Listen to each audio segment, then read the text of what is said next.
আজকে হবে চিংড়ি মাছের মালাইকারি। চিংড়ি মাছটা আমি ভালো করে ভেজে নিচ্ছি, এপিট এপিট করে ভেজে নেব। এখানে দিয়ে দিচ্ছি নারকেলের দুধ, আদা রসুনের সব পেস্ট একসাথে আমি করে নিলাম। কড়াই গরম হয়ে গেছে তেল, ওই তেলেই আমি দিয়ে দিচ্ছি মশলা।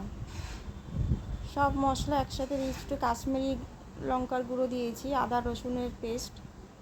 ভালো করে আমি মশলাটা কষে নেব। মশলাটা ভালো করে এইভাবে আস্তে আস্তে কষতে হবে। এবার এই দুধটা দিয়ে দেবো, নারকেলের দুধটা দিয়ে ভালো করে আবারও কষে নেব। আঁচটা কমিয়ে দিতে হবে দুধটা দেওয়ার সময়। এবার মাছটা দিয়ে আবারও কিছুক্ষণ আমি কষে নেব। পরিমাণ মতন জল দিয়ে নামিয়ে নেব। হয়ে গেল